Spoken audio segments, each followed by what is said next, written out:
The good news, ladies and gentlemen, the American people are not going to die under President Trump and his great administration because the goal is to make America great again.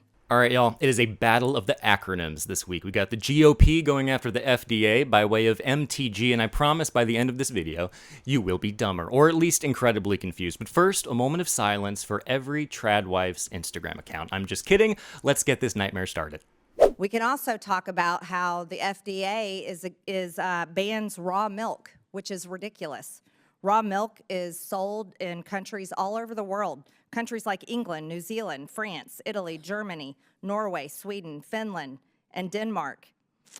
Raw milk has been here since the beginning of time, and many Americans not only produce raw milk, they'd also like to sell it, and many consumers would like to be able to buy it. But the FDA has declared war on anything natural and good. Yeah, we've had raw milk since the dawn of time. If only there was a way to fact check. Oh, actually, I do have the official Republican science textbook right here. Let me just see. I think that'll probably be in Genesis. And oh yeah, in the beginning was raw milk. I could have sworn it said something different before, but I guess that's the Mandela effect for you. Anyway, if you're still curious what your uncle's Facebook feed would look like if it came to life, here's more Marjorie Taylor Greene, who I think at this point is just reading memes off of her phone.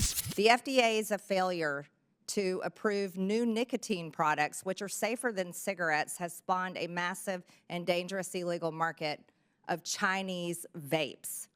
No one trusts many of the products, especially anything laden with chemicals coming from China, because China, after all, has been murdering Americans for years now, and Americans are dying every single day from fentanyl that comes in our country.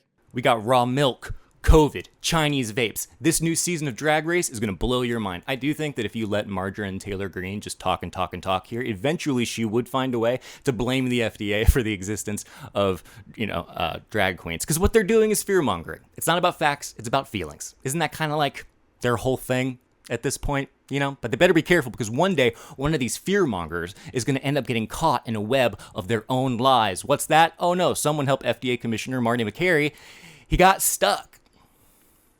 You just said don't trust the CDC. We're saying it's going to be between a doctor and a patient until that committee meets or more experts weigh in or we get some clinical data. If there's zero clinical data, you're opining. I mean, it's a theory. And so we don't want to put out an absolute recommendation for kids with no clinical data. So you made this pronouncement as well on pregnant women. There is data.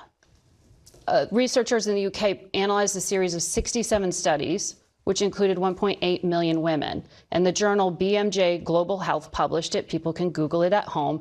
And it says the COVID vaccine in pregnant women is highly effective in reducing the odds of maternal SARS-CoV-2 infection, hospital admission, and improves pregnancy outcomes with no serious safety concerns. All right, so maybe McCary was caught in a lie, but honestly, I think the FDA commissioner has more important things to worry about than scientific studies, okay? Like how angry his wife is going to be when she finds out he shrunk the kids. Now, here's McCary saying that despite the data, there is no data, and pregnant women should not get the COVID vaccine, except pregnant women should get the COVID vaccine, or at least they should have before, but now it's all very confusing. So here's the data on pregnant women. A randomized control trial was set up, and it was closed without any explanation. We wanted to see that trial complete so women can have information that in a randomized control trial, which is the gold standard, this is what the data shows. We don't have those data. All right. It is still unclear what pregnant women now should do until they get the data that I'd say talk to their doctor. When do they get the data you're promising? All these controlled studies. In the absence of data, they should talk to their doctor, and their doctor will use their best wisdom and judgment. FDA Commissioner, thank you for trying to help clear this up. You're crushing it, McCary.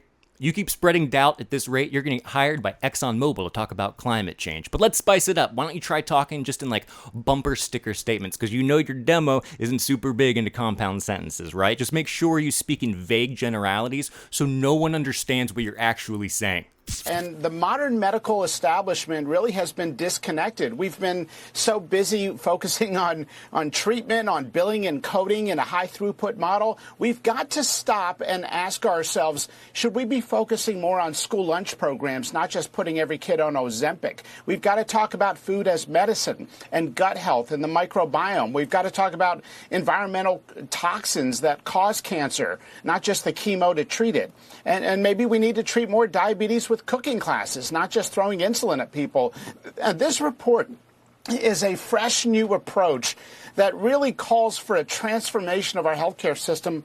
I might be hallucinating, but I think the good doctor said reproach there instead of approach, which could be considered a Freudian slip. But honestly, I don't know. It was kind of hard to understand him. I think he was choking a little bit on his own BS. That said, I am all for sending children to cooking classes. You know, I've said that my entire life. I hope they make a television show out of it. I will watch it. I'm also all about an ounce of prevention being worth a pound of cure. In fact, you know it's incredibly effective at preventing diseases? If this, you guys brought it up. So, I mean, if you look at the data, it's actually raw milk. Oh, wait, no, it's vaccines. Fortunately, our leaders have remained nothing but steadfast, crystal clear, and consistent about vaccines.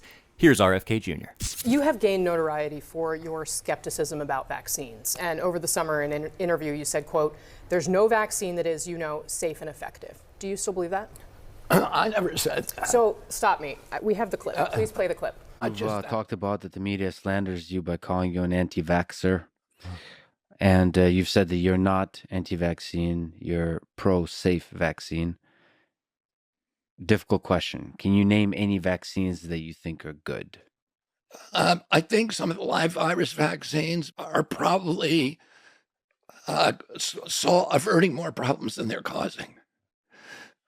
There's no vaccine that is, safe and effective. So what are we doing here? I'll take a stab at it. I don't know if you guys remember earlier when Rick Moranis said that the modern medical establishment is disconnected.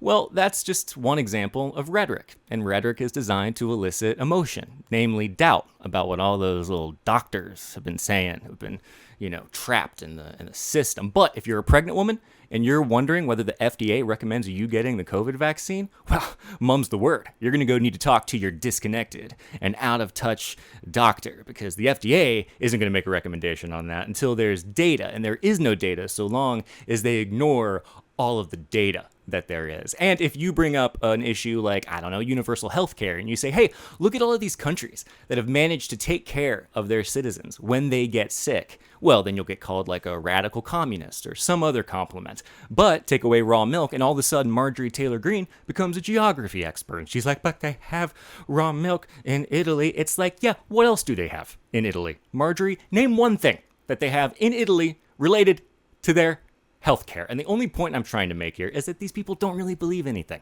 They don't even see language as like a lexicon for conveying meaning. They see it as artillery. And the sad part is, it works. I'm dumber than I was a few minutes ago, and I think you probably are too. And I'm sorry about that. But that's the world we live in, where we can't even have raw milk, which has existed before dinosaurs existed. And dinosaurs probably didn't even exist. I don't know if that's in, I know there's probably dragons. There's definitely giants. Anyway, please let me know in the comments whether you would rather have raw milk like they have in Italy or universal healthcare like they have in Italy. See you next time, y'all.